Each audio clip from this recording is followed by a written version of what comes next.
This is problem number 2 on the practice problems for quest number 1. Curtis has opened a donut shop. The graph below shows the profit P he will make today if he sells D donuts. Part A, find the coordinates of the P-intercept and the D intercept of the line in the graph. Okay, so first we got to figure out what the two axes represent in this case. One of them is profit and the other one is donuts, and maybe it's not clear which one is which, so let me just highlight. So here's the horizontal axis. It goes from 0 to about 450, 500 maybe. And then the vertical axis, there's 100 at the top and then a minus 150 at the bottom. So which one makes sense for which thing? We've got profit and we've got donuts. So it's possible that my profit was between 0 and $500. That could be okay. And I make between 100 donuts and negative 150 donuts. Okay, that doesn't make sense. So what if we try the other direction? Could I make donuts between 0 and up to 500? Yes. Could I have a profit between $100 and negative $150?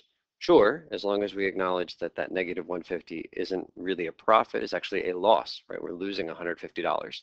So it feels like the vertical then has to be the profit and the horizontal has to be the number of donuts. So I think it's worth, anytime you're put in an unfamiliar situation like this, spending a moment just figuring out which axis represents which thing. So there's profit, and over here is donuts.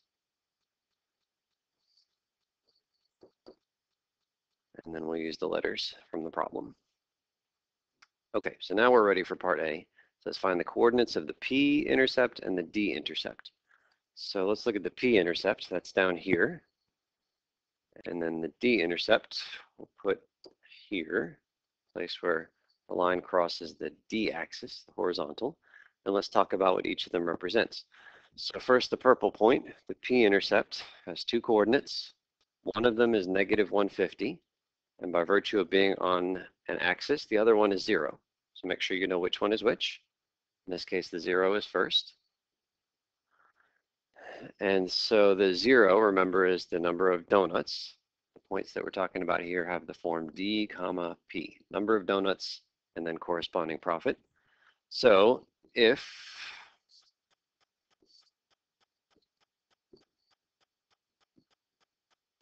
Curtis sells how many donuts?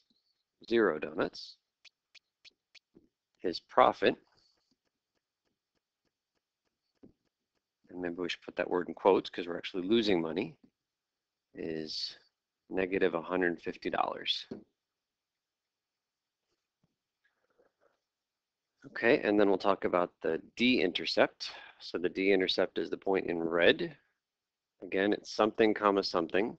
One of the numbers is the 300 that we see here. The other number is 0. Make sure you know which is which. So here the 0 is second. And again, first number is donuts, second number is profit. So if Curtis sells 300 donuts, then his profit is 0.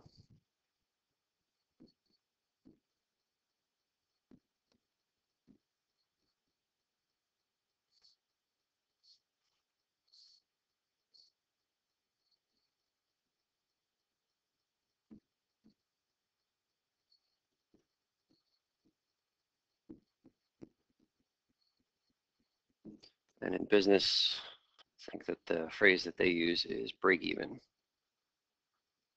300 donuts is Curtis's break-even point. That's the place where he goes from having a negative profit or a loss to having a positive profit. So he breaks even at that number of donuts.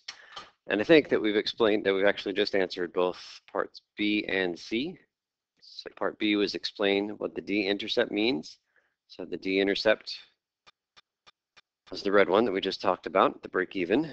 And then part C, explain what the P-intercept means in terms of Curtis's donut business. And that's what we wrote in purple. If Curtis sells 0 donuts, his profit is negative $150.